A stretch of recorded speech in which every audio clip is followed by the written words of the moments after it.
Frère Alassane Ouattara, très bientôt, va s'attaquer au Burkina Faso. Les volontaires qu'on appelle les VDP, les volontaires pour la patrie burkinabé, qui est une milice locale, tentaient une incursion en territoire ivoirien.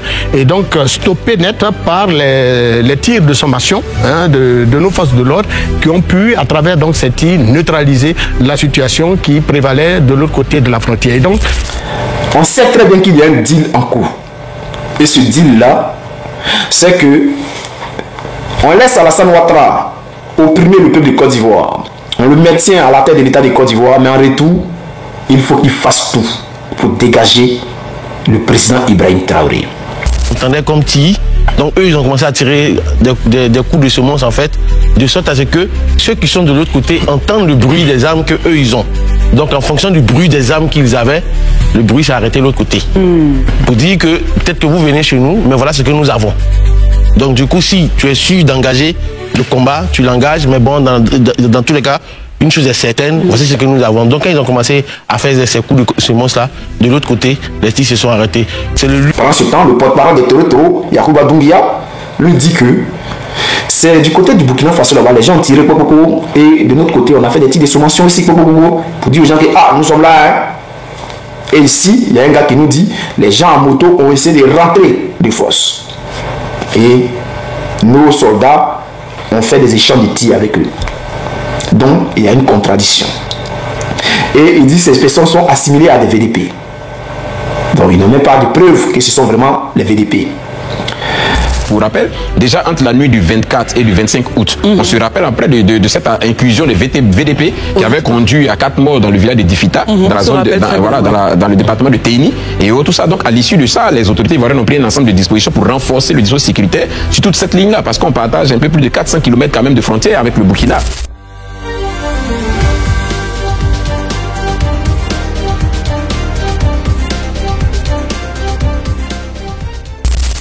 Les Ivoiriens sont fatigués. Les Ivoiriens en ont marre. C'est pareil du côté du Burkina Faso. Les Burkinabés sont fatigués. Les Burkinabés en ont marre des terreaux qui terrorisent le Burkina Faso. Du côté de la Côte d'Ivoire, c'est le nouveau Idi Amin Dada. Non, disons plutôt Idi Amin Ouattara, le monstre de la lagune ébriée. Celui-là même qui vient de faire un braquage électoral. Chef frère, il prend le peuple de Côte d'Ivoire en otage. Dans son deal avec son patron, son chef, l'Élysée, chef frère Alassane Ouattara, très bientôt, va s'attaquer au Burkina Faso. On va faire une petite démonstration. Je vais vous démontrer comment Ouattara compte s'en prendre au Burkina Faso. Alors, chef frère, nous savons tous que Alassane Ouattara est arrivé au pouvoir. Quel que soit ce que les gens ont dit, c'est la France qui a installé Alassane Ouattara à la tête de l'État ivoirien. Alors, chef frère, on sait très bien qu'il y a un deal en cours. Et ce deal-là, c'est que on laisse Alassane Ouattara opprimer le peuple de Côte d'Ivoire. On le maintient à la tête de l'État de Côte d'Ivoire, mais en retour, il faut qu'il fasse tout pour dégager le président Ibrahim Traoré. Chose qui ne sera pas facile. Comment il va s'y prendre? Alors, chef frère, le 27 octobre 2025, lors des proclamations des résultats d'élections, ou plutôt braquage électoral, il y a eu des tirs selon les terreaux d'Alassane Ouattara. Chef frère, on va rentrer dans le vif du sujet. On en a déjà parlé, mais cette fois-ci, on va aller en profondeur. Alors, qui nous annonce qu'il y a eu des tirs en territoire burkinabé? On va essayer d'aller en profondeur. Alors, coup de feu à la frontière ivoiro-burkinabé. Ce qui s'est réellement passé. Selon Yacouba Doumbia, le porte-parole des terreaux de Côte d'Ivoire, c'est-à-dire les encagoulés, ceux qui font les enlèvements, ceux qui ont tiré sur l'enfant de 13 ans, ceux qui ont déjà des enfants, des bébés qui étaient dans le ventre de leur mère, ceux qui ont fait des enlèvements, des Ivoiriens qui protestaient. C'est ce monsieur qui est le porte-parole, parce qu'à chaque moment, il arrive à voir les images, les exclus de ces crimes-là. Alors, on va aller en profondeur, chef frère. Qu'est-ce qu'il nous dit? Il nous dit, nous sommes au 27 octobre. Alors, aux alentours de 3 h du matin, plusieurs détonations ont été attendues sur le territoire du Burkina Faso. C'est lui qui nous informe. Les Burkinabés même ne sont pas au courant de ces détonations. Tout près de la frontière avec la Côte d'Ivoire, dans la localité frontalière d'Anda, où sont stationnées les forces de sécurité ivoiriennes. Donc, les forces de sécurité ivoiriennes sont installées à Anda. Ok. À la frontière Côte d'Ivoire-Burkina Faso. Alors, depuis leur poste à Anda, les soldats ivoiriens ont, selon les sources sur place, entendu des coups de feu provenant du côté burkinabé. Des tirs en provenance du Burkina Faso ont été attendus par les populations. Excusez-moi.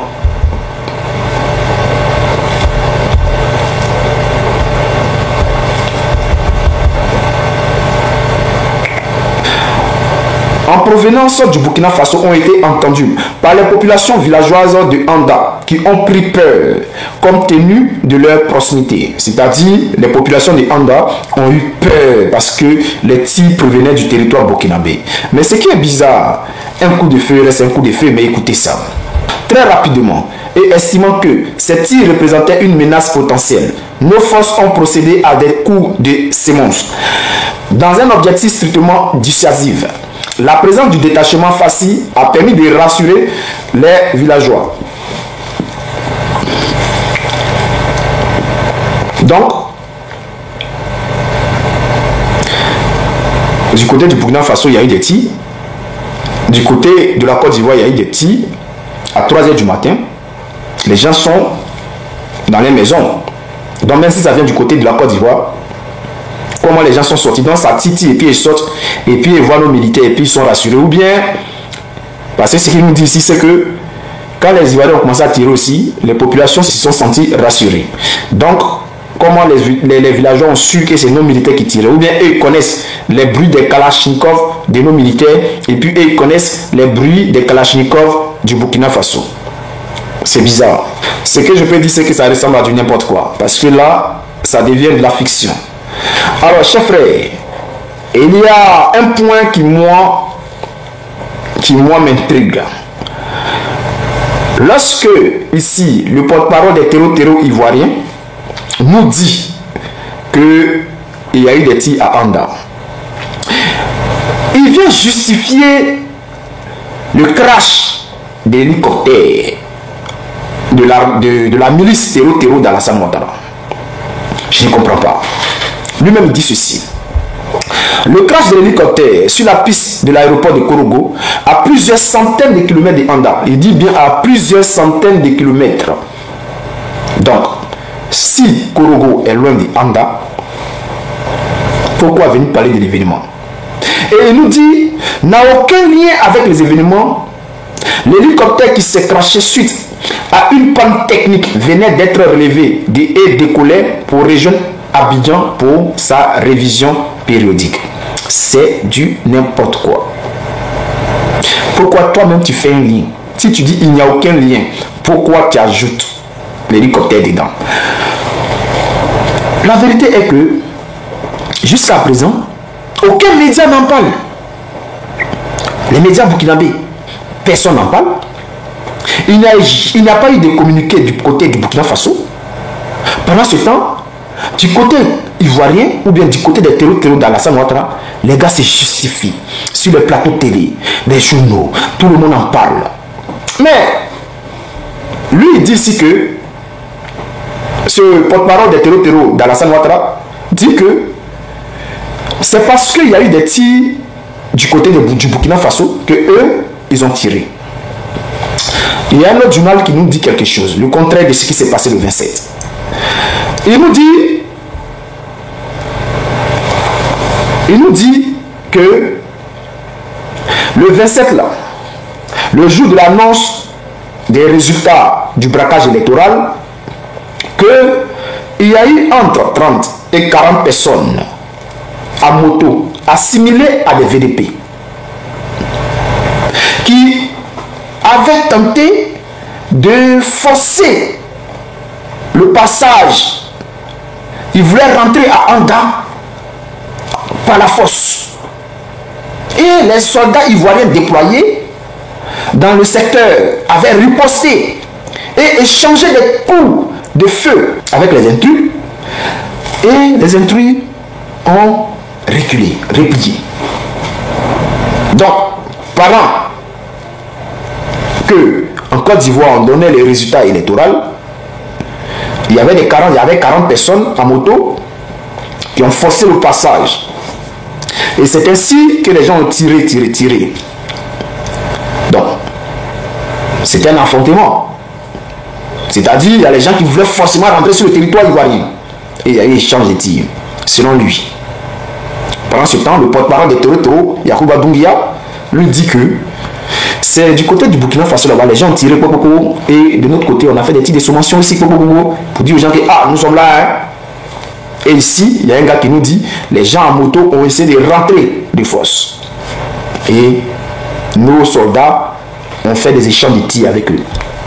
Donc, il y a une contradiction. Et il dit que ces personnes sont assimilées à des VDP. Donc, il n'a même pas de preuve que ce sont vraiment les VDP.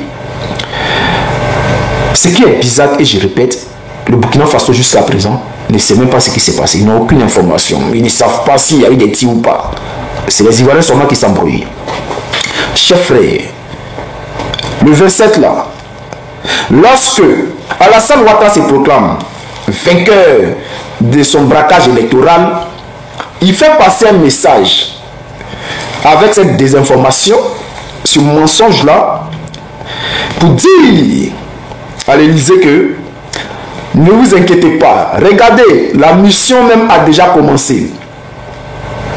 Parce que là, ils vont nous dire que non, c'est parce que les VDP ont tiré et nous on a tiré. Mais en réalité, c'est entre eux là-bas, hein. En réalité, c'est nous qui avons tiré, allumé les VDP. Donc, nous sommes en position. Mais la vérité est que ils ont tiré seuls. Aucun VDP n'a tiré. Il n'y a eu aucun tir du côté du Burkina Faso. C'est eux seuls qui ont tiré. C'est eux seuls qui ont tiré.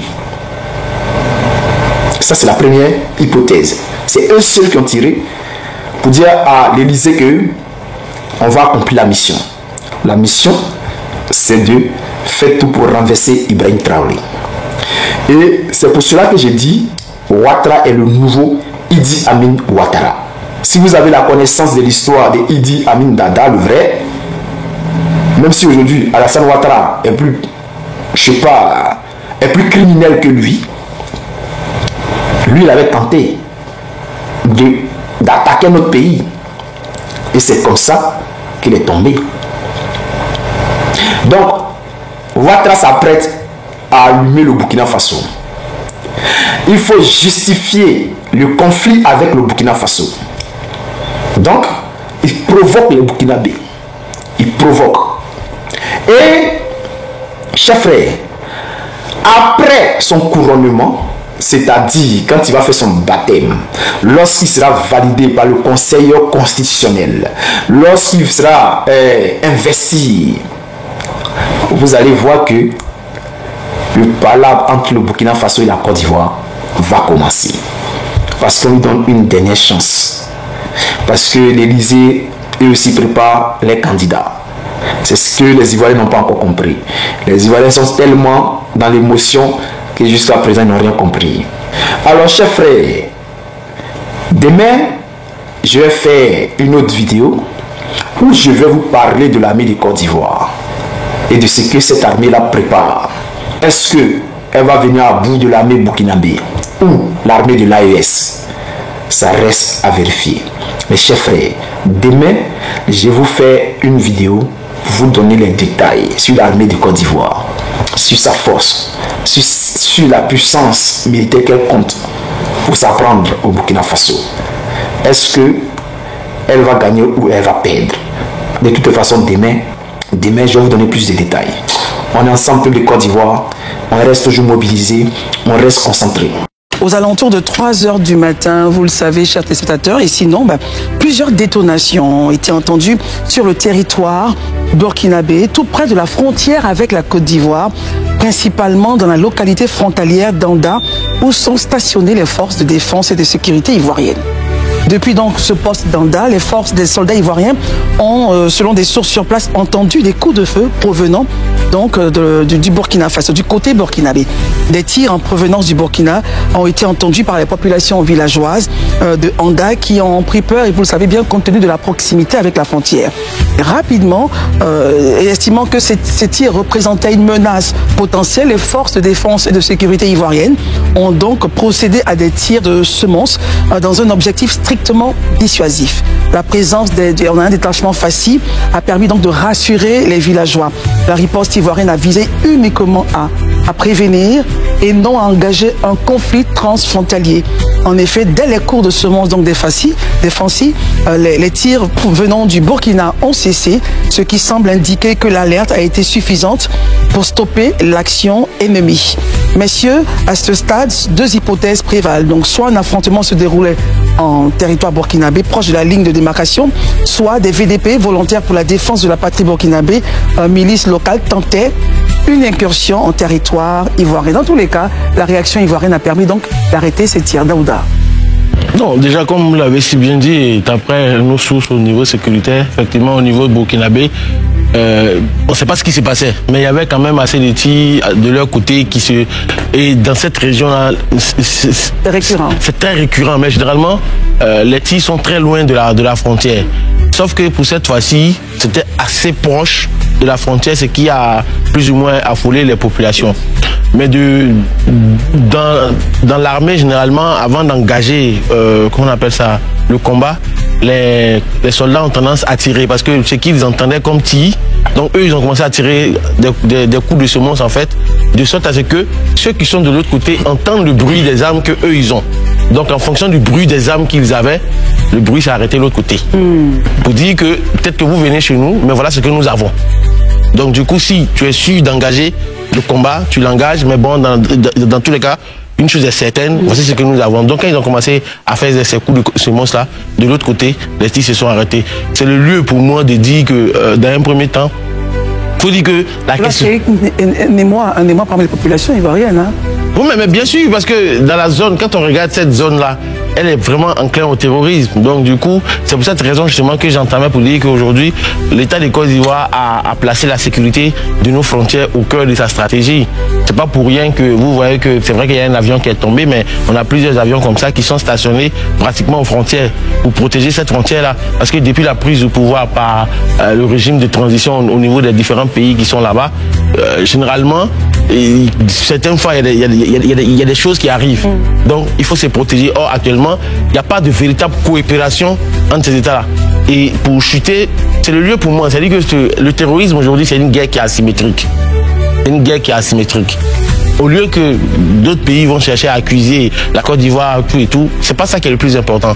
Je pense que le plus important pour moi, c'est que vous êtes face à un ennemi que vous ne voyez pas, qui vient de façon sporadique. Est-ce qu'il ne serait pas mieux aujourd'hui, entre le Burkina et la Côte d'Ivoire, de renouer dans le sens du dialogue, comme dans le temps où il y avait encore l'opération Komoué. Ça fait que les terroristes ne peuvent pas faire la navette entre les deux pays. Parce que là, dans la posture de la Côte d'Ivoire, si on ne peut pas discuter avec vous, autant qu'on protège nos frontières. Et je pense que c'est ce que nos soldats ont fait. Et c'est le lieu pour moi de les saluer pour leur courage, pour leur dextérité, et qu'ils sachent que le peuple de Côte d'Ivoire est avec eux et les soutient. Marius, comment est votre commentaire justement sur cette affaire? Sans revenir justement sur les explications données à juste titre d'ailleurs par Daouda, il faut préciser tout de suite que les tirs entendus à la frontière burkinabé n'avaient absolument aucun lien avec le crash de notre aéronef. Oui. Ça, il faut le dire de façon claire. Il ne faut pas mélanger les deux. Voilà, il ne faut pas mélanger, on a entendu tellement de choses là-dessus. Okay. Voilà. Et il faut rappeler aux uns aux autres que l'hélicoptère qui s'est crashé donc, à Korogo, donc à la suite d'une panne technique, venait d'être relevé. Et donc décollait de l'aéroport de l'Aroga de Porogo pour rejoindre donc Abidjan. Contrairement au tir pour la maintenance. Pour la maintenance. Pour sa maintenance, c'est ça. Pour sa révision périodique. Les deux événements. Pour sa révision périodique. Et donc les tirs entendus à la frontière à Anda, plus précisément, il faut dire, on peut énumérer deux hypothèses. Allez-y. La première hypothèse, soit il y avait des affrontements entre donc burkinabé en territoire burkinabé soit alors c'est les volontaires qu'on appelle les VDP, les volontaires pour la patrie burkinabé, qui est une milice locale, tentaient une incursion en territoire ivoirien. Et donc stoppé net par les tirs de sommation de nos forces de l'ordre qui ont pu, à travers donc ces tirs, neutraliser la situation qui prévalait de l'autre côté de la frontière. Et donc il y a eu plus de peur encore une fois que de mal. Il n'y a pas eu d'affrontement entre nos forces de l'ordre et les forces de l'ordre burkinabé. Il y a eu tout simplement des échanges de tirs des deux côtés qui très vite se sont tués, très vite se sont neutralisés. Quand on dit échange de tirs, c'est-à-dire que l'armée ivoirienne a fait des tirs de sommation. Des tirs de sommation, pas des échanges de tirs entre deux forces. C'était des tirs de dissuasion. Et donc il n'y a jamais eu d'affrontement entre les militaires burkinabés et les militaires ivoiriens. Gandhi Koué. Bon, en fait, Christelle, il faut le dire, notre armée rassure de jour en jour, et puis bon, c'est applaudi. Donc moi, je veux profiter en fait du plateau pour saluer vraiment la bravoure, la sérénité en fait que présente notre armée. Parce que dans cette situation, vous savez que le Burkina, c'est un pays frontalier, mais le Burkina fait partie de l'AES. À l'heure actuelle, nous ne sommes pas en odeur de sainteté. On a, bon, avec tout ce qu'on dit, et pour dire, comme Komoé l'a dit tout à l'heure, c'est juste une coïncidence malheureuse avec les deux événements. C'est juste une coïncidence malheureuse. Donc je pense que l'armée a fait son rôle. Et puis bon, je pense que c'est un fait à banaliser, même si nous maintenons quand même toujours à rassurer. Et il faut applaudir nos forces de l'ordre. Très bien. Alors, Élisée, vous allez sur votre point et puis en même temps, on essaie de voir dans la réalité et dans le contexte actuel, quelle stratégie, justement, Daouda en parlait, mener pour rebâtir cette coopération militaire, l'effet de surveiller justement les frontières et nos États. Je vais commencer par la dernière question. En termes de coopération, il faut noter que la Côte d'Ivoire a toujours resté coopérative. La Côte d'Ivoire a toujours resté disposée à poursuivre cette coopération. Comme je l'ai dit, avant l'arrivée du régime en place au Burkina Faso, il y avait cette opération qu'on avait, Komoé. Voilà, cette opération conjointe entre les deux armées pour sécuriser cette zone-là qui avait commencé à être infiltrée. Elle existe-elle aujourd'hui? Non, ça veut dire aujourd'hui, elle est plus opérationnelle comme par le passé, compte tenu des tensions qui existent. Comment on fait pour la réactiver? Oui, mais aujourd'hui, je veux dire que les autorités ivoiriennes restent toujours ouvertes. Elles entreprennent des démarches auprès des autorités burkinabé pour essayer vraiment de maintenir encore cette coopération, parce que ça y va de la sécurité même des deux pays. Donc les autorités ivoiriennes, mais devant un peu, la réticence des Burkinabés, ils n'ont d'autre choix que de veiller à assurer leur territoire, voilà, sur leur surface, et c'est ce qu'ils essaient de faire. Vous rappelez déjà, hein, pour rappel, déjà entre la nuit du 24 et du 25 août, on se rappelle après de cette inclusion des VDP qui avait conduit à 4 morts dans le village de Difita, dans la zone dans le département de Téni, et tout ça. Donc à l'issue de ça, les autorités ivoiriennes ont pris un ensemble de dispositions pour renforcer le dispositif sécuritaire sur toute cette ligne-là, parce qu'on partage un peu plus de 400 km quand même de frontière avec le Burkina. Donc aujourd'hui, les autorités ivoiriennes estiment qu'il faut mettre beaucoup d'accent sur la sécurisation de cette zone-là. Et justement, comme les uns et les autres ont dit, moi je salue le professionnalisme de nos forces, hein, parce que sur certains cieux, les gens allaient vraiment aller, peut-être même essayer de traverser, essayer d'aller voir ce qui se passe, et puis ça allait dégénérer. Mais ils sont restés professionnels derrière leur ligne, mais vraiment aussi pour dire à ceux qui sont de l'autre côté, peu importe qui est là-bas, mais sachez que ce territoire-là, voilà, il est contrôlé. Voilà, aussi pour rassurer les populations. Et ça, vraiment, je tiens à saluer nos forces et à saluer le chef d'état-major général qui fait un travail excellent avec ses hommes et qui rassure de plus en plus. C'est vrai, comme on le dit, la sécurité zéro n'existe pas, mais il faut avoir le courage et l'honnêteté de reconnaître que sur cet aspect sécuritaire, beaucoup d'efforts sont faits. Et ça, il y a lieu quand même de dire merci à nos forces de sécurité. Alors, pendant qu'on les salue et on les honore, les forces de défense et de sécurité ivoiriennes, Daouda, sur quel levier activer pour rebâtir cette confiance? Les États finiront toujours par se parler. On a vu l'Allemagne et la France être en conflit. Aujourd'hui, ils travaillent ensemble sur des axes. Quel levier activer en Afrique de l'Ouest pour que ces deux nations-là puissent se parler? Parce que cette guerre asymétrique, il faut forcément qu'on y fasse face, mais à deux. Bon, déjà, vous parlez des leviers. Je pense que déjà, le premier levier, il va falloir que les autorités burkinabées, en fait, ils puissent changer de narratif, en fait. C'est-à-dire? Quand je dis changer de narratif, toujours rester dans cette posture d'accusation. Non, on veut m'attaquer. Parce qu'avant, la posture, c'était de dire que la France nous attaque. Ou bien, comment on appelle ça, l'Occident nous attaque. Bon, la France n'est plus tout et tout. Donc aujourd'hui, c'est la Côte d'Ivoire qui est à côté. Chaque fois, la Côte d'Ivoire veut nous attaquer. Et pourtant, les mêmes problèmes que vous avez, nous, on les a aussi. Mais on essaie de gérer dans la dignité et on essaie d'avancer pour pouvoir le juguler. Je pense qu'il faut déjà arrêter de s'accuser mutuellement, et notamment que le Burkina accuse la Côte d'Ivoire. Et je pense, la deuxième des choses, c'est que il faut mettre les égos de côté. il y a eu beaucoup de discussions. Je pense qu'il faut venir s'asseoir aujourd'hui avec les autorités ivoiriennes pour dire, parce que les autorités ivoiriennes n'ont jamais fermé la porte de la discussion. C'est justement parce qu'ils étaient dans la discussion qu'ils sont allés, il y a une ville au niveau du Burkina où ils sont allés pour aller... Où il y a eu la visite du ministre d'État, ministre de la Défense, pour aller discuter. Donc c'est le lieu pour eux maintenant de faire un pas vers la Côte d'Ivoire, de sorte à ce que... Voilà, c'est eux qui doivent venir maintenant, de sorte à ce qu'on puisse discuter ensemble pour trouver une porte de sortie. Parce que moi j'arrive, jusqu'à présent, les peuples burkinabés et ivoiriens, mais ils se parlent, ils commercent ensemble, ils font tout ensemble. Il y a près de 80 000, j'ai envie de dire peut-être 100 000 pour exagérer, qui sont gérés par l'État de Côte d'Ivoire. Marius aime bien le dire, oui, c'est l'argent des contribuables ivoiriens, c'est ceci, c'est cela, mais... On parle de réfugiés. De réfugiés, oui, mais quand tu le regardes de façon simple comme ça, tu le regardes de façon simple, tu te dis, oui, on est en train de gaspiller l'argent des contribuables. Pourtant, non. Tout ça fait partie en fait de la sécurisation de l'État de Côte d'Ivoire, dans la mesure où ces réfugiés qui quittent au Burkina pour venir en Côte d'Ivoire, si nous ne les gérons pas, si nous ne les prenons pas en charge, mais ils deviendront véritablement des problèmes pour nous, notamment dans le banditisme, dans comment on appelle ça, le terrorisme, parce qu'ils seront des terreaux fertiles pour les terroristes justement, qui pourront les recruter n'importe comment. Et c'est pour cette raison que l'État de Côte d'Ivoire fait en sorte de les prendre, de les aider et de les accompagner. Et je pense que l'État burkinabé gagnerait franchement à arrêter d'accuser la Côte d'Ivoire et à venir à une table de discussion sincère, de sorte à ce qu'on trouve une issue heureuse à cette situation. Marius, est-ce qu'on peut dire que le temps presse justement que cette table de discussion soit trouvée? Parce que de toute façon, la terre ivoirienne est une terre d'hospitalité. Les leviers sont activés. Dès que les populations aux frontières ont des challenges, elles traversent et sont accueillies, ils sont pris en charge par le gouvernement ivoirien.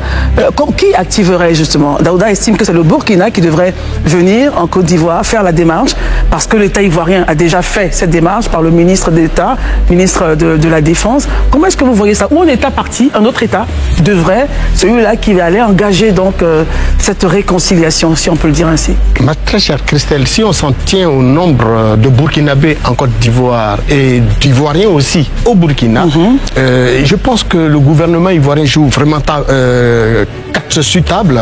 Et comme l'a dit Daouda, il est plus qu'urgent que le régime au pouvoir au Burkina Faso comprenne la nécessité de mettre bas la terre. D'ailleurs, nous n'avons eu de cesse sur ce plateau d'en appeler donc au sens de responsabilité des deux régimes au pouvoir, en Côte d'Ivoire et au Burkina. J'allais dire, le pouvoir ivoirien a beaucoup fait. Et ça, il faut le reconnaître de façon humblement, pour la nation burkinabé, parce que quand même, la Côte d'Ivoire, c'est un pays qui accueille plus de 3 500 000 Burkinabés sur son sol. On parle même de 4 millions aujourd'hui. Bon, alors, il faut, dans un tel contexte, que le dialogue prime.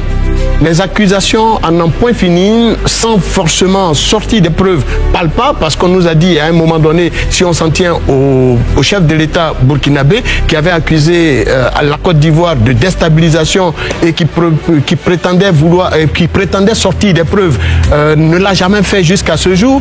Et donc pour nous, les accusations ne permettent pas véritablement d'unir les liens séculaires qui unissent ces deux États. Et il faut aujourd'hui créer les conditions d'apaisement, d'un apaisement. Alors je reviens sur ma question directe. Oui. Qui fait le premier pas? Daouda estime que c'est le Burkina. Mais la Côte d'Ivoire a régulièrement fait les premiers pas, a régulièrement tenté les incursions au niveau du dialogue politique et même militaire. Rappelez-vous les dernières rencontres entre les deux chefs d'état-major. Mais n'empêche que certaines déclarations du chef de l'État burkinabé nous laissent très souvent dubitatifs et nous amènent donc à l'interpeller, à lui demander de créer les conditions d'un véritable dialogue. Il faut que des frères que constitue l'État, les populations ivoiriennes et les populations burkinabées, au travers de leurs décideurs, s'asseyent et discutent pour créer l'unité et continuer à bénéficier donc de ce melting pot économique qui nous unisse depuis des siècles, pour ne pas dire depuis des années. Il nous reste une minute à partager. Moi, je pense que l'armée, comme on le dit, l'autre nom de l'armée, c'est la Grande Muette. Et à cet effet-là, la Côte d'Ivoire joue pleinement son rôle de la diplomatie. Vous l'avez constaté. Même quand les pays, en fait, comme le Burkina agissent, vous avez vu l'expérience dire des 57. La Côte d'Ivoire était toujours... 49. La Côte d'Ivoire a toujours agi, on a toujours opté pour la diplomatie. Et beaucoup de choses se passent dans le dialogue, dans la diplomatie. Ce qui fait qu'aujourd'hui, grâce à tous ces pas-là, grâce au gouvernement, je pense que... Donc vous avez bon espoir qu'on pourrait arriver... Oui, à la diplomatie. Vous savez que la Côte d'Ivoire, c'est un pays en fait qui a opté pour la diplomatie et je pense que ça paye. Ça paye toujours. Élysée, on termine sur ce point avec vous, cette émission avec vous. Votre avis? Moi, je pense qu'il faut, comme Gandhi le dit, il faut toujours donner une chance à la diplomatie. Je pense que le président de la République, que ce soit la crise des 49 soldats et ce qui se passe au Burkina, a toujours donné la chance au dialogue et à la diplomatie.